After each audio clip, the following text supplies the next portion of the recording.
welcome to the Morning Brunch. It's a chance for the 2 News Today crew to talk about some stories that maybe piqued our interest over the last week that we didn't get enough time to talk about on air, things that we've seen on social media. So we thank you for joining us. It's not only things we've seen, it's places we've been to as well.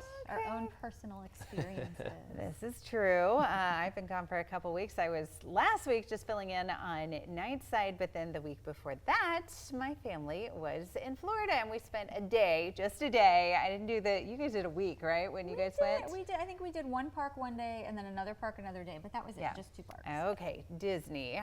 We tackled Disney in a day and had a really good time. And apparently the timing is right because we had a story this week talking about a new study that revealed the most popular rides at Disney. Okay. New research from online Casino High found that the Twilight Zone Tower of Terror is the most popular ride in Disney's Orlando theme park.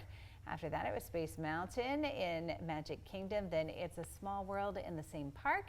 Next is Star Wars Rise of the Resistance. And in 5th place, Animal Kingdom's Expedition Everest. We only did Magic Kingdom, so It's a Small World, I think, is the only one on the list that we hit. And Lydia and I both absolutely love It's a Small World. Yes. I've done Space Mountain before at Disney World and also at Disneyland. You said that's one of your favorites. That is one of my favorites. I've not been to Disneyland though in probably 2017. So it's been a minute. It was 2016 when I was at Disneyland last. You guys, what was it, 2022 maybe? It was right after COVID. So I think it was 2021. Okay. And went down to Disney World. Yes, in Florida. We went to Magic Kingdom. I also really liked It's a Small World. Like I had never been on that ride before, so that was pretty cool. And then, of course, Space Mountain's fun, but then we did go to, which park has the Tower of Terror? Hollywood Studios. We went there. That was so fun. So fun. Yes, That Tower of Terror I agree is with a that. good one. That's a good my one. top ride. I wish that we would have made time for Lydia to do Space Mountain. I think she would have been tall enough. She is apparently crazy about like roller coasters and all these things that I'm scared of. She's 6. I was shocked that she had like no fear over anything. I'm surprised you didn't take Nathan to do the Star Wars ride. Well, it was in a different park and I wasn't paying for another park. Because how many parks are in Disney World in the resort? What, 4? Is it 4? Because there's Animal Kingdom, Magic Kingdom, Epcot, and Hollywood Studios. So 4. Okay. You can pay more and do a park hopper pass, but I go between them. Yeah, and I've got 2 really little kids, so it just was. But you need time to do that too, because I've heard each park is pretty intricate in and of themselves. We didn't make it through nearly everything at Magic Kingdom. We did some of our favorites. Small World was definitely one of the favorites. The little kids love Dumbo and Aladdin's Carpet. I was actually shocked that you could take babies on these rides. Like I had Ezra in the baby carrier and he went on so many rides. We did Peter Pan, we did Pirates of the Caribbean. The Jungle Cruise is hilarious. Did you guys do the Jungle Cruise? I did. So it's a boat that goes through this animatronic jungle outside. But the part that's fun is your like jungle guide, like the person who's driving the boat. They're dry humor, totally sarcastic. And so we were reading up on it later. Nathan wanted to know if they like come up with their own monologue, and apparently they do. And the interesting thing was we found an article that said nobody who wants to be a Jungle Cruise operator becomes one. Like the only people that become one are the people who say that's the one job they don't want. Oh my goodness. Like that's like part of the lore. I wonder if that plays into the sarcasm they have. I've been on some of those. They're hilarious. They are so funny. Oh, that's cool. We really enjoyed everything. Disney was, not that I had low expectations, but it definitely exceeded my expectations. Like when we went, Claire was about to be in high school, I think. She was maybe 7th, 8th grade. And she thought it was for babies. So she aged out. But we did take her when she was younger too. Yeah. So. Yes, I got to make it down there. So I want to go to Epcot. That is where I would like to hit. This one caught my eye. This is something we talked about yesterday morning if you joined us. A new dating trend is taking over. Striking, it's called. It involves dating someone you're not attracted to in the hopes that they'll treat you better than other people have in your dating past. The term got its name because Princess Fiona took a chance on Shrek. However, unlike their happy ending in the movie, when you get Shrek'd, it means the person you lowered your standard for still ended up hurting you. this is just. That seems like a double whammy. It's complicated. Like, why? Why don't you just date because you like someone? Like, I think what's hilarious is if both people were shrecking Each other. other. Yeah, like I lowered my standards for you and you lowered your standards for me. Stop the games, people. I do think there's something to be said, though. The phrase I like to go by is, looks get you in the door, they don't keep you in the house. And so you have to be a good person at a certain point. Looks fade. You know, you get older, your body's changed, et cetera, et cetera. So you can't just base it off of how someone looks. Okay.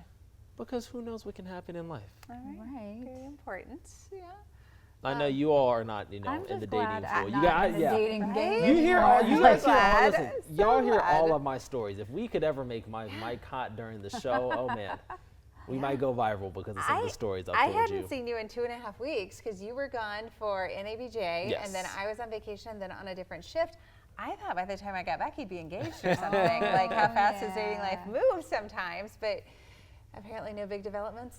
No big developments. I think the big thing with dating nowadays, it's so nuanced though, between social media expectations and just general expectations of the world. It can get complicated. It can get messy. It's a small world too. And then plus what we do, we've talked about this, all of us. I don't tell people what I do for a living. I will be vague in how I describe it. They'll ask, what do you do? I'll say, oh, I work in news or communications or I'm a journalist. I like the journalist Content answer. creator. Some people, it can just put a weird guise on things. Is that a red flag though if they don't watch the news? Is that a problem for you? I think people should be informed about what's going on in their community. They don't need to be tuning in every day to 2 News Today. I mean, we want them to. But if they're not, it's not a red flag. I just want somebody to be informed, though, I would say. So I imagine both of your husbands are pretty informed and in the know about what's going on. Oh, yeah. Well, we played this fun game where Nathan tries to tell me the news. And then you say, I'm like, I read that this morning on air. Yeah. Were you not watching? I get that too. Ken will tell me something, and I'm like, yeah, we ran that story this morning. And Ken has a news background, He too, does, so yeah. he's always kind of Yes. in the know. Yeah, and he likes to tell me about things that I don't care about a lot of the time. Like, did you hear about blah, blah, blah? And I'm like, really? You're like, So that you're is informed. interesting. And then there was one time he was going on and on about it, and my little 8-year-old grabs his arm and goes, Dad, Mom doesn't care. So And he you're picks like, up thank on you it. very much. It's the social cues. Right. You just got to work on that a little bit. All right, speaking of social cues, people were up in arms about this story. man. Okay, Cracker Barrel is getting a modern makeover. The refresh includes a new text-only logo, removing the familiar older man standing by the barrel, and the words Old Country Store were also removed. This is the first change to the logo in 48 years, and the company was taking major heat from customers when they announced this change. Many people were online criticizing the new logo, threatening to boycott the restaurant unless it was changed back. But the company says they're sticking by the new logo, and they do also apologize to fans who were angered by the switch. In a statement on their website, they said this has all really showed them how much people care about Cracker Barrel. Yeah. They said, quote, "You have also shown us that we could have done a better job sharing who we are and who we will always be." So one of the more interesting things about this is that original logo when they very, very first opened the store was text only. So isn't this really just getting back to the root? I didn't realize they took off Old Country Store. That worries me. Does that mean the store part's going away? I thought that too. I love the store. But it is not. Okay. They are we're good going there. for a modern farmhouse look, Right, though. oh, yeah. That is part of the big rebrand. Yes, I heard they were doing lighter colors and then less antique clutter. Yes. Along, I've noticed at the Wilmington Pike location over by Costco. I actually went to Cracker Barrel, not for the first time, but the very first restaurant I went to in Ohio when I moved here in 2022 was Cracker Barrel. Got off of a red eye, went with my family straight to a Cracker Barrel. Oh, I love that. Well, I don't really care about the logo change. yeah. I know people that are upset about it. So, I mean, I don't know, but I have a much bigger beef with 2 other issues. Okay. My favorite thing at Cracker Barrel, they have a really good vegetable soup, and they used to have homemade sourdough croutons Ooh. that were like one of my favorite foods in this entire world, and they don't have them anymore. Wow. And the other thing was when I would get breakfast, they would have real maple syrup. It was the only place you could go and get real maple syrup. And they switched. It's a blend. Oh man. You don't love that. So, I like the little apple dish. Whatever the apples are. Good. Yeah. Those are really good. As long as they don't change the menu too much, I think I would still go. Yeah. I also can't remember the last time I was going out of my way to get Cracker Barrel though. It usually is kind of just, if I need something to eat and it happens to be there, then I will go get that. I agree with that too. But one funny thing about how like they do have so much on the walls, like all the antiques hanging up in the pictures. Funny story, one time when I was in high school, my friends and I took like a picture of ourselves and like hung it on the wall and we're like, wonder if anyone will notice that. How long did it stay there? I don't know. Oh, you didn't go back to see? No, but it was heard of people doing that. Yeah, we're silly. My favorite thing about Cracker Barrel, so they have this deal where like if you order a meal, you can get like a $5 to-go meal. Like, I don't even think it's hot. It's like to go in your fridge, so you can heat it up for leftovers later. Nice. So I think that's something unique that they do that's really cool. I think the bigger thing, and I was thinking about it when you were telling your story too, if it ain't broke, don't fix it. Yes. Why did they need the rebrand, I think is the big question for a lot of people, because it wasn't really doing them any harm. And I feel like a lot of people, especially in marketing, you want to do new and improved and more modern. But sometimes things just being as they are, it's okay. And modern farmhouse is like getting kind of dated now, isn't it? To a certain extent. Is it even in anymore? I don't think so. What are the new home trends? I don't even know. I don't know. But I just think they did say they're going to keep the guy like on menus and in the store, so he'll still be around. Uncle something. I can't remember what his name is. Yeah. Uncle Herschel. Yeah. He'll be there. All right.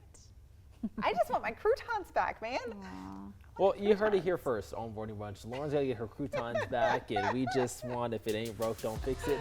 Stay with us. We'll be right back. We're going to talk more about things coming up this weekend and Ohio State taking on the Texas Longhorns. You don't want to miss it. Stay with us. You know what? I make my own croutons now.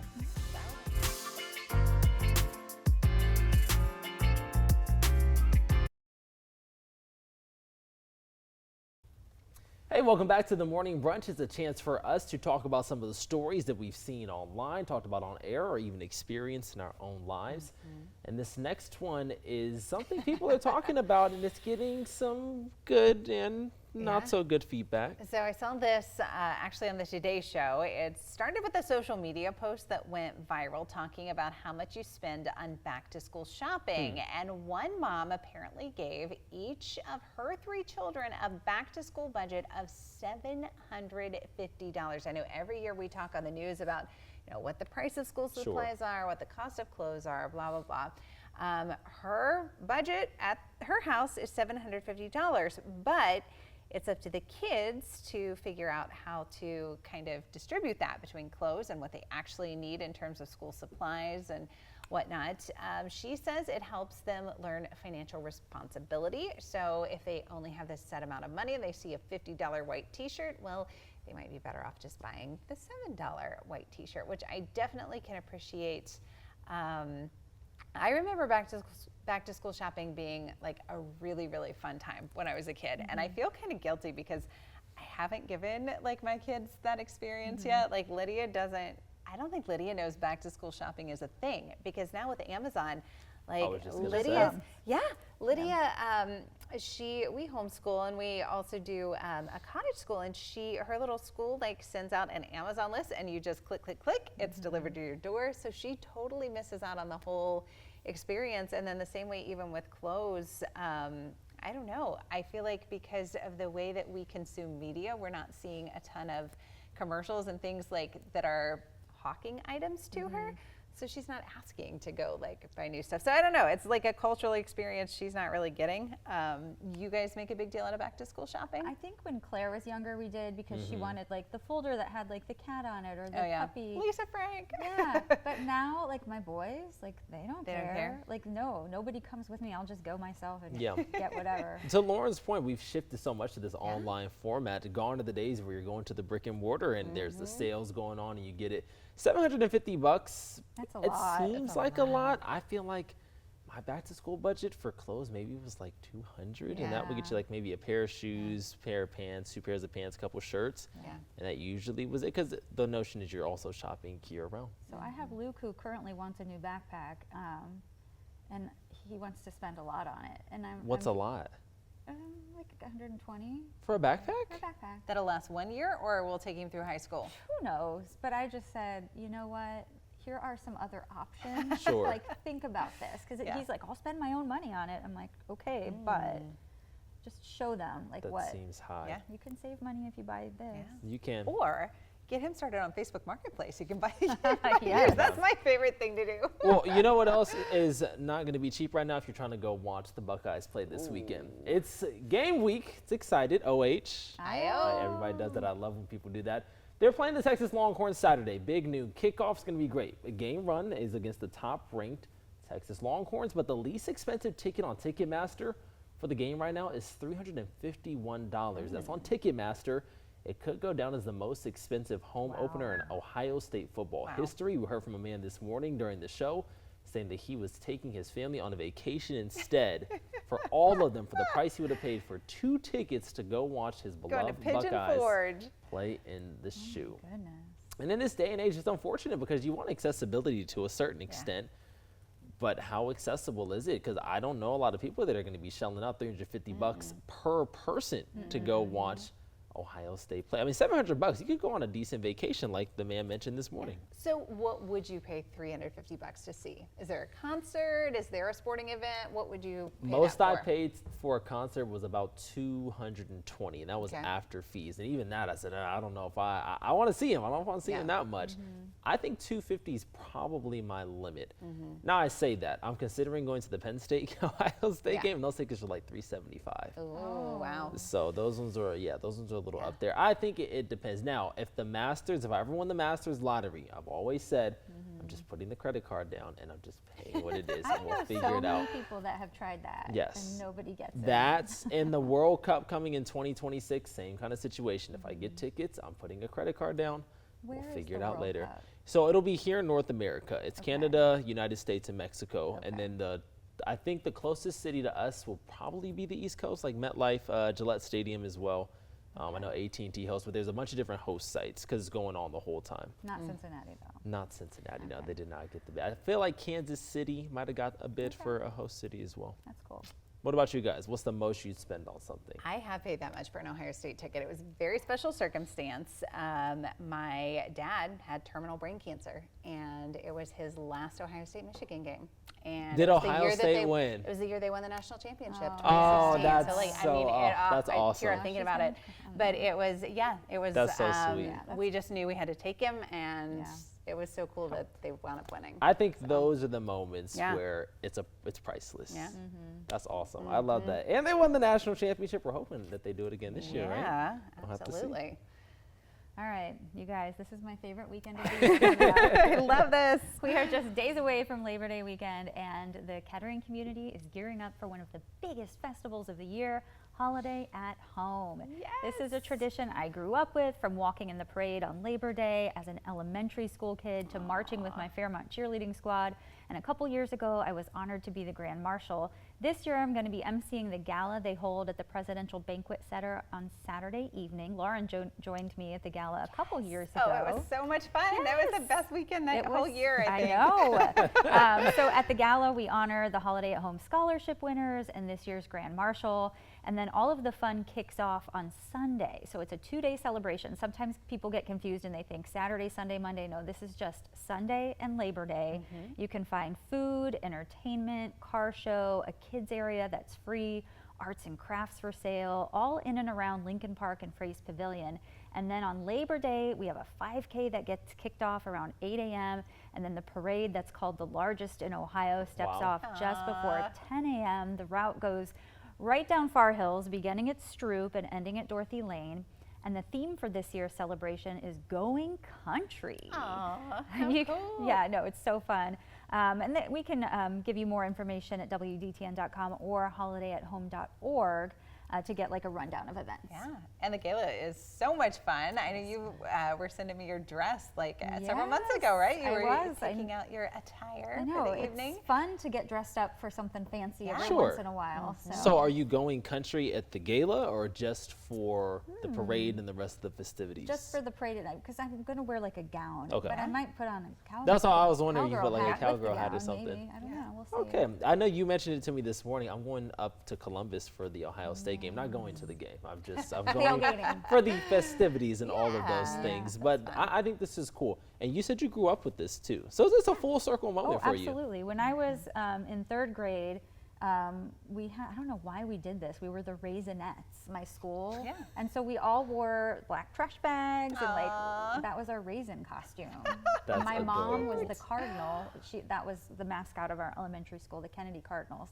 Now all of Kettering's Firebirds, but at the time, each elementary school had their own mascot. So yeah, and then I got to do it as a Firebird, and then my kids are doing it. Like we've had basketball, Claire's done it for basketball and stuff. So well, I will always remember the year that I was there with you. Jimmy Buffett had died like the day before, so we got to dance to some Jimmy Buffett songs in his memory. That was fun. I always think of that evening when I hear Jimmy Buffett now. That's fun. Speaking of events this weekend, coming up on Sunday, it's Indian Lake's annual Ring of Fire. That starts at 9 p.m. Thousands of LED flares are lit up all around the lake. That'll be pretty cool. A lot of things going on this weekend. You know, I have never been up to Indian Lake. I've been there, but I've never done recreation there. Yeah. I really would like to go up. I need to find a friend with a boat. Right. So if you're watching this, and you'd like to host, and you would like to host Two News Today anchor Caleb the morning Michael, brunch. You can find me on Facebook or WJT. We could take the morning brunch on the road or on a boat. On the water. Wouldn't that be fun? How fun would that be? We need to do that. Here's a story I love. Esther Price is holding a back-to-school giveaway. This is happening now through September 15th. Any student who shows up to an Esther Price store with a school ID can get a free chocolate treat. Esther Price stores are on Wayne Avenue and Woodman Drive in Dayton. There are also stores in Centerville and in Clayton. Have you had Esther Price yet? I feel like I ask you this all the time. You do. I don't like chocolate. And then Lauren's going to sigh and then go, you're a picky eater. And I'm not, but that's what a picky eater would say. I understand that as well. Maybe I will go. Everybody raves about them. I bet they're fantastic. Dark chocolate sea salt caramels. That's what I had. Lauren got me those for my birthday. So I have a box of dark chocolate sea salt caramels. Don't share. Could you just try one? No, he won't appreciate it. I would try one. I would try it. Don't waste it on him. I would savor it. He's going to turn up his, he'll be like Ezra when you give Ezra food and Ezra just makes a face. I would know that it's coming from a good place and I would savor it every moment. How about I just cut him a tiny piece off of okay, give him a corner. He didn't get a whole square. I'll say this though. This is somewhere that I need to go to as well. Labor Day Family Value Weekend at Young's Dairy is this weekend from August 29th to September 1st. You can enjoy unlimited activities with the purchase of a wristband, and those are just over $22. I didn't know that Young's Dairy, obviously I knew about the ice cream. I didn't know they had so much going. We kept talking about it. So much. And then I was like, oh, they have the festivals and the carnivals and all the things and the fairs. And I was like, oh, and it's on top of the ice cream and how good it is. And and when you get into fall, they do like the Halloween haunted hayride. Like there's a lot. And when you get into Christmas, don't they still have the Christmas tree farm? Oh, I'm pretty sure you can cut down Christmas trees there too. That's fun. The ice cream would be a little too cold for that time of the year. Cheese curds. You can just shift over to cheese curds. Deep fried cheese curds. So good. Delicious. I have something to say, but I feel like I'm going to get judged again. Let me guess. I don't like cheese curds. Well, I like mozzarella sticks. I don't know that I've had a cheese curd. That's basically the same. Okay. Well, then I think I'll enjoy it. It is very Midwest. It is very Midwest. Totally Midwest. And we're getting into the stews and the soups and the dip season. I always tell our friends here, I love buffalo chicken dip. Oh my gosh. It's like the best thing Ohio ever gave me was some buffalo chicken dip. I'm going to make some pretty soon here. And I first discovered it when I got here. You're excited for pumpkin spice season too, right? To a certain extent. PSLs come out? I'm a big peppermint hot chocolate person. So whenever that is there, I'm about November it. 1st. November 1st. We're counting down. All right. Good stuff. Well, we want to thank you for being with us today and maybe share in the conversation. Look us up on Facebook and let us know what you'd like to talk about. Have a great week.